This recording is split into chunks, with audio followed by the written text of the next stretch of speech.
Hi friends, welcome back to my channel. ಎಲ್ಲರೂ ಹೇಗಿದ್ದೀರಾ? ಎಲ್ಲರೂ ಚೆನ್ನಾಗಿದ್ದೀರಾ ಅಂತ ಭಾವಿಸ್ತೀನಿ. ನಾನು ಕೂಡ ಚೆನ್ನಾಗಿದ್ದೀನಿ.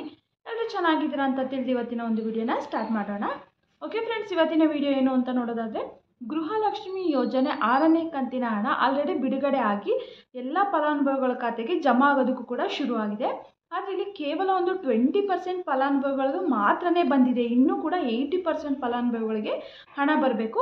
ಆದರೆ ಅವರಿಗೆಲ್ಲ ಯಾವಾಗ ಬರುತ್ತೆ? ಇವಾಗ 6ನೇ ಕಂತು ಪಡಿಬೇಕಂತಂದರೆ ಕೆಲವೊಂದು ರೂಲ್ಸ್ನ ಫಾಲೋ ಮಾಡಬೇಕಂತ ಹೇಳಿದರು. ಆ ರೂಲ್ಸ್ನ ಫಾಲೋ ಮಾಡಿರೋರಿಗೆ ಮಾತ್ರನೇ ಬರುತ್ತಾ? ಹಾಗಾದರೆ ನಾಳೆ ಯಾವೆಲ್ಲ ಜಿಲ್ಲೆಗಳಿಗೆ ಬಿಡುಗಡೆ ಆಗ್ತಾ ಇದೆ ಎಲ್ಲನೂ ಕೂಡ ಕಂಪ್ಲೀಟಾಗಿ ಇವತ್ತಿನ ವಿಡಿಯೋನ ತಿಳ್ಕೊಳ್ಳೋಣ. ವಿಡಿಯೋನ ಸ್ಕಿಪ್ ಮಾಡದೆ ಪೂರ್ತಿಯಾಗಿ ನೋಡಿ. ಹಾಗೆ ನೀವೇನಾದರೂ ಫಸ್ಟ್ ಟೈಮ್ ನಾನು ಯೂಟ್ಯೂಬ್ ಚಾನಲ್ ನೋಡ್ತಾ ಇದ್ರೆ ಸಬ್ಸ್ಕ್ರೈಬ್ ಮಾಡದೆ ಹಾಗೆ ನೋಡ್ತಾ ಇದ್ದೀರಾ ಅಂದರೆ ಪ್ಲೀಸ್ ಸಬ್ಸ್ಕ್ರೈಬ್ ಮಾಡ್ಕೊಳ್ಳಿ. ಹಾಗೆ ಪ್ಲೀಸ್ ಸಪೋರ್ಟ್ ಮಾಡಿ. ಬನ್ನಿ ವಿಡಿಯೋನ ಸ್ಟಾರ್ಟ್ ಮಾಡೋಣ. ಗೃಹಲಕ್ಷ್ಮಿ ಯೋಜನೆ 6ನೇ ಕಂತಿನ ಹಣ ಆಲ್ರೆಡಿ ಸ್ಟಾರ್ಟ್ ಆಗಿದೆ. ಇಲ್ಲಿ ಒಂದು 20% ಫಲಾನುಭವಿಗಳಿಗೆ ಮಾತ್ರನೇ ಬಂದಿದೆ. ಇವಾಗ 100ರಲ್ಲಿ ಒಂದು 20 ಜನಕ್ಕೆ, 1000ದಲ್ಲಿ ಒಂದು 200 ಜನಕ್ಕೆ, 10,000ದಲ್ಲಿ 2,000 ಜನಕ್ಕೆ, ಈ ರೀತಿಯಾಗಿ ತುಂಬ ಕಡಿಮೆ ಪ್ರಮಾಣದಲ್ಲಿ ಬಂದಿದೆ. ಆದರೆ ನಾಳೆಯಿಂದ ತುಂಬ ಬೇಗನೆ ಸ್ಪೀಡಪ್ ಮಾಡ್ತೀವಿ. ನಾಳೆಯಿಂದ ಪ್ರೋಸೆಸ್ನ ತುಂಬ ಫಾಸ್ಟಾಗಿ ಮಾಡ್ತೀವಿ. ನಾಳೆ ಆದಷ್ಟು ಫಲಾನುಭವಿಗಳಿಗೆ ಹಾಕೋದಕ್ಕೆ ಸ್ಟಾರ್ಟ್ ಮಾಡ್ತೀವಿ ಅಂತ ಹೇಳಿ ಇಲ್ಲಿ ಸರ್ಕಾರ ತಿಳಿಸ್ಕೊಟ್ಟಿದೆ. ಇಲ್ಲಿ 6ನೇ ಕಂತಿನ ಹಣನೂ ಪಡಿಬೇಕು ಅಂತಂದರೆ ಕೆಲವೊಂದೊಂದು ರೂಲ್ಸ್ಗಳನ್ನ ಫಾಲೋ ಮಾಡಬೇಕಂತ ಹೇಳಿದರು. ಆ ರೂಲ್ಸ್ನ ನಿಜವಾಗ್ಲೂ ಫಾಲೋ ಮಾಡಿದವರಿಗೆ ಮಾತ್ರನೇ ಹಣ ಬರ್ತಾ ಇದೆ. ಇವಾಗ ನಾನು ಕೂಡ 5ನೇ ಕಂತಿನ ಹಣನ ನೋಡಿದ್ದೀನಿ. ತುಂಬ ಜನಕ್ಕೆ EKYC ಮಾಡಿಸ್ಕೊಳ್ಳಿ, ಹಾಗೆ NPCI ಮ್ಯಾಪಿಂಗ್ ಆಗಿರಬೇಕು ಅಂತ ಹೇಳಿದ್ರಲ್ವಾ, ಅಂಥವ್ರಿಗೆಲ್ಲ 5ನೇ ಕಂತಿನ ಹಣ ಇನ್ನೂ ಕೂಡ ಬಂದಿಲ್ಲ. ಸೊ ಹಾಗಾಗಿ 6ನೇ ಕಂತಿನ ಹಣ ಬರೋದಕ್ಕೆ ಇನ್ನೂ ಕೂಡ ಟೈಮ್ ಇದೆ. ಈ ತಿಂಗಳು 28ನೇ ತಾರೀಕುವರೆಗೂ ಕೂಡ ಹಣನ ಹಾಕ್ತಾರೆ. ಅಂದರೆ ಫೆಬ್ರವರಿ ಮಂತ್ ಎಂಡ್ವರೆಗೂ ಕೂಡ 6ನೇ ಕಂತಿನ ಹಣನ ಹಾಕ್ತಾ ಇರ್ತಾರೆ. ಸೊ ಹಾಗಾಗಿ ಯಾರೆಲ್ಲ NPCI ಮ್ಯಾಪಿಂಗ್ ಮಾಡಿಸಿಲ್ಲ, ಜೊತೆಗೆ ನಿಮ್ಮ ರೇಷನ್ ಕಾರ್ಡಿಗೆ EKYC ಮಾಡಿಸಿ ಎಲ್ಲರೂ ಕೂಡ ಕಂಪಲ್ಸರಿಯಾಗಿ ಮಾಡಿಸ್ಕೊಳ್ಳೇಬೇಕಂತೆ. ಮಾಡಿಸ್ಕೊಂಡ್ರೆ ಮಾತ್ರ ನಿಮಗೆ ಬರೋದು ಅಂತ ಹೇಳಿ ಇಲ್ಲಿ ಸರ್ಕಾರ ತಿಳಿಸ್ತಾ ಇದೆ. ಜೊತೆಗೆ ಇಲ್ಲಿ ಅನ್ನಭಾಗ್ಯ ಹಣನೂ ಕೂಡ ಕೇಳ್ತಾ ಇದ್ರೆ, ಅನ್ನಭಾಗ್ಯ ಹಣನೂ ಕೂಡ ಮುಂದಿನ ವಾರ ಹಾಕೋದಕ್ಕೆ ಸ್ಟಾರ್ಟ್ ಮಾಡ್ತಾರಂತೆ. ಮುಂದಿನ ವಾರದಿಂದ ಎಲ್ಲ ಫಲಾನುಭವಿಗಳ ಖಾತೆಗೂ ಕೂಡ ಬರೋದಕ್ಕೆ ಜಮಾ ಆಗೋದಕ್ಕೆ ಶುರು ಆಗುತ್ತೆ. ಆದರೆ 6ನೇ ಕಂತಿನ ಹಣ ಪಡಿಬೇಕಂದ್ರೆ ನೀವು ಕಂಪಲ್ಸರಿಯಾಗಿ ನೀವು ಈ ರೂಲ್ಸನ್ನು ಫಾಲೋ ಮಾಡಲೇಬೇಕು. ಒಂದು ನಿಮ್ಮ ರೇಷನ್ ಕಾರ್ಡಿಗೆ EKYC ಆಗಬೇಕು, ಕಂಪಲ್ಸರಿಯಾಗಿ NPCI ಮ್ಯಾಪಿಂಗು ಕೂಡ ಆಗಿರಬೇಕು, ಬ್ಯಾಂಕ್ ಅಕೌಂಟು.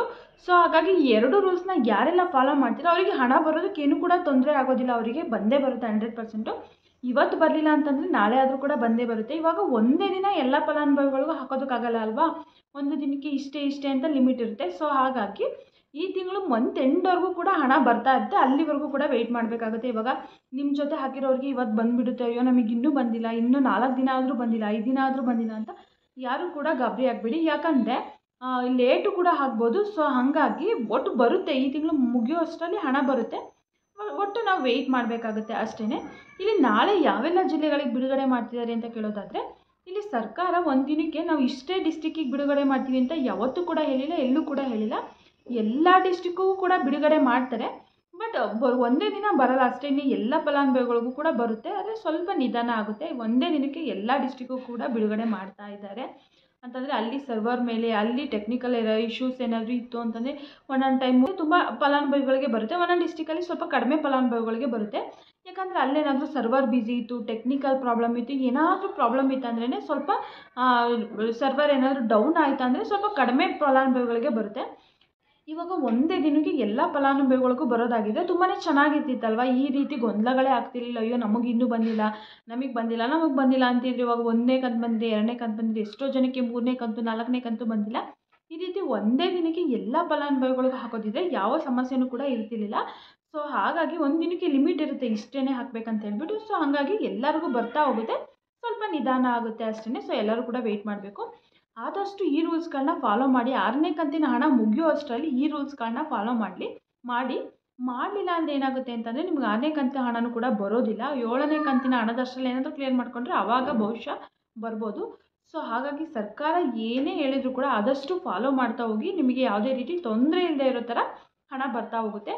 ನೀವು ಫಾಲೋ ಮಾಡಲಿಲ್ಲ ಅಂದರೆ ಅಷ್ಟೇ ಬರೋದಿಲ್ಲ. ಹಾಗೆ ನಾಳೆ ಪೆಂಡಿಂಗ್ ಇರುವಂಥ ಹಣನೂ ಕೂಡ ಬಿಡುಗಡೆ ಮಾಡ್ತಾ ಇದ್ದಾರಂತೆ. ಅಂದರೆ ಇವಾಗ ಎಷ್ಟೋ ಜನ ಫಲಾನುಭವಿಗಳಿಗೆ 1ನೇ ಕಂತು ಬಂದಿದೆ, 2ನೇ ಕಂತು ಬಂದಿದೆ, 3, 4ನೇ ಕಂತು, 5ನೇ ಕಂತು ಬಂದಿಲ್ಲ ಅಂಥವ್ರೆಲ್ಲರಿಗೂ ಕೂಡ ಪೆಂಡಿಂಗ್ ಇರೋ ಹಣನೂ ಕೂಡ ರಿಲೀಸ್ ಮಾಡ್ತಾ ಇದ್ದಾರೆ. ಪೆಂಡಿಂಗ್ ಇರೋ ಅಂಥವ್ರು ಕೂಡ ಎಲ್ಲ ಹಣನೂ ಒಟ್ಟಿಗೆ ನಾಳೆ ಬರುತ್ತೆ. ನಿಮ್ಮ ಖಾತೆಗಳನ್ನ ಚೆಕ್ ಮಾಡ್ಕೊಳ್ಳಿ, ಸರ್ಕಾರದಿಂದನೇ ತಿಳಿಸ್ಕೊಡ್ತಾ ಇದ್ದಾರೆ.